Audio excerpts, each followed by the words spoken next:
In week 9 of Modern Geometry at Bellevue University, we're going to take a look at Ceva's theorem. We'll begin with exercise 8.3.1. And in this exercise, we have a triangle ABC. We have L, M, and N that are points on the interiors of the sides of the triangle. So this is important because as we work through this week and next talking about Ceva's theorem, we'll have certain instances where L, M, and N are on the interiors of the sides and some where we let them go on the exterior of the sides. So for this particular proof, L, M, and N are on the interiors of the sides, and we are to prove that if the three Cevian lines are concurrent, and so as you can see on my figure, I'm letting them be concurrent at point P, meaning they all meet at point P, then AN over NB times BL over LC times CM over MA is equal to 1. So we're trying to prove that the ratio is equal to 1. So let's get started. As you can see, I've already constructed an additional line, which I haven't put into my proof yet. But that's our first step of our proof, is that we are going to construct line K parallel to BC that goes through point A on the opposite sideline. And the reason that we want to do that is we want to start constructing some similar triangles. So for instance, I would say that, let me change colors here.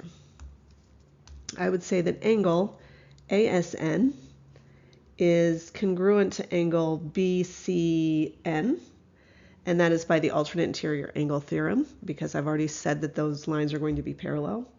I'm going to say that ANS is going to be congruent to BNC by the vertical angles theorem, and therefore, because obviously that makes this angle congruent to this angle, I can say that these are similar triangles.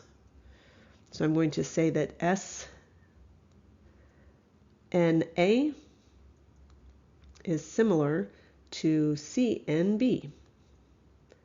Now you might be asking, why does that matter? Well, because once I know that I have similar triangles, then I can use the sides in ratios. And that's what we're trying to do, is come up with ratios that are going to work. So I'm going to say that AN, which is this line right here, AN divided by AS, which is this line right here, is going to be an equal ratio to NB over BC. Now I'm going to continue to do that same process. I'm going to have congruent angles, vertical angles, so forth. And by doing that, I'm going to go ahead and reveal the proof so that I don't have to mess up any of the ratios. But we just together talked about AN over NB, AS over BC, and you can see in my proof I wrote it differently, and that's okay. So AN over NB is equal to AS over BC. That's the same ratio that I have written. So by doing that same process, we're going to say that CM over MA is equal to CB over AR. We're going to say CL over LP is equal to SA over AP, and BL over LP is equal to RA over AP.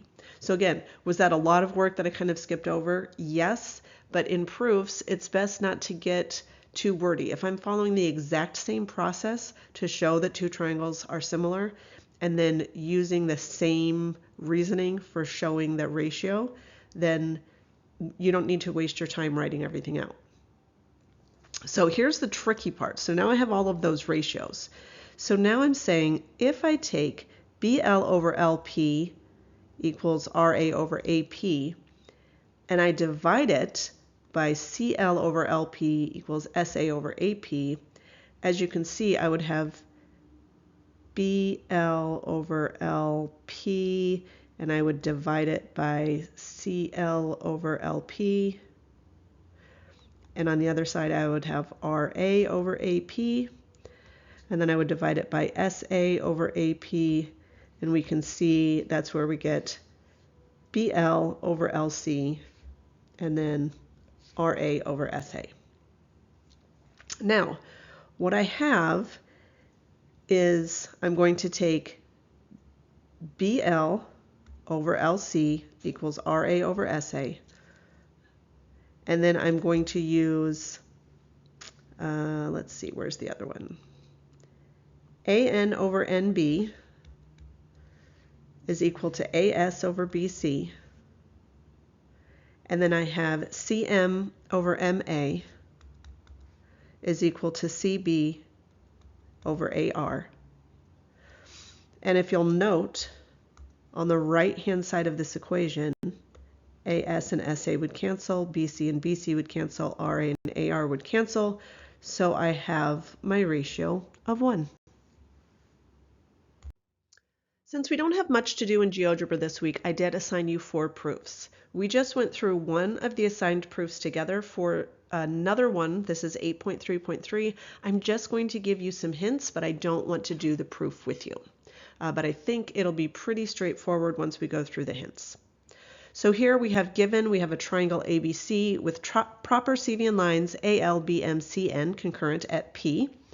And we're trying to prove that either L, M, and N all are on the interior of the triangle, so all on the sides of the triangle, or just one of them will be on the side of the triangle.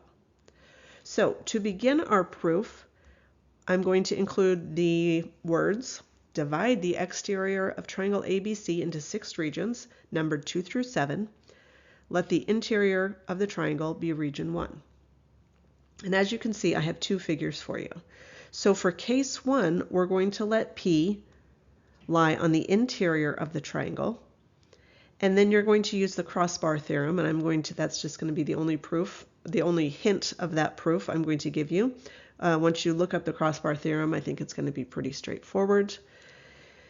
And then for case 2, we're going to say that P, say, lies in region 3 or 6, and you can see on figure 2, I have put it in region 6. And those regions are just created by the sidelines of the triangle and extending those sidelines out. So again, P lies in region 3 or 6. Again, you're going to use the crossbar theorem to prove what you need to prove. It's a little bit more complicated on case 2, but the good news is once you do case 2, you can just say cases 3 and 4 can be proved using similar proofs for the other regions. So that's as far as I'm going to go with you this week. Good luck on those proofs.